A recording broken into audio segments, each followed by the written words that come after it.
तुम्हारी कब्र के लिए तुम्हें हिंदुस्तान में जगह भी नहीं मिलेगी।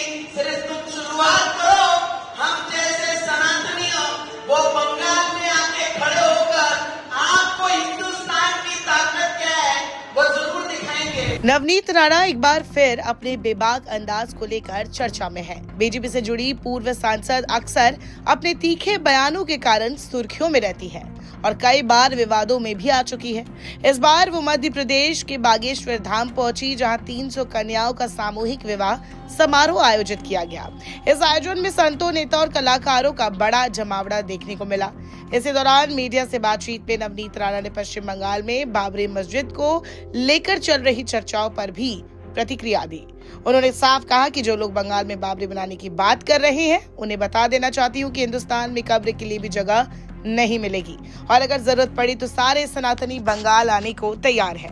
हालांकि ये बयान उस राजनीतिक विवाद के संदर्भ में था जिसमें बंगाल में बाबरी नाम से मस्जिद बनाने को लेकर बयानबाजी हुई। अब देखना होगा कि उनके इस बयान से क्या नई बहस शुरू होती है।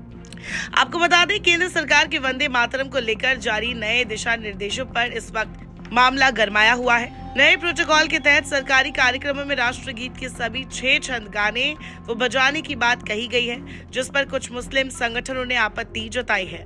ऑल इंडिया इमाम एसोसिएशन के अध्यक्ष मौलाना साजिद रशीदी ने कहा है कि वो सिर कटवा सकते हैं, लेकिन राष्ट्रगीत की कुछ पंक्तियां नहीं गाएंगे। वहीं बागेश्वर पहुंची नवनीत राणा ने इस मुद्दे पर भी अपनी प्रतिक्रिया दी और अपनी कड़ी आपत्ति जताई।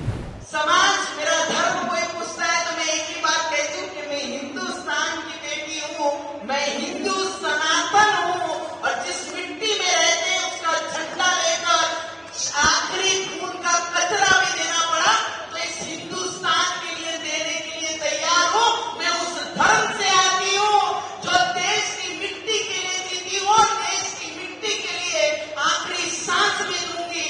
और वैसे महाराज जी को यहाँ से प्रणाम करती हूँ। महाराज जी, आप जब तबियत खराब रहने के बाद भी हिंदू राष्ट्र के लिए जब आप इतने किलोमीटर चल रहे थे, हमारे जैसे कितने युवाओं के दिलों में और हमारे खून में वो फतवा लेकर हम वहां से आपका साथ दे रहे थे।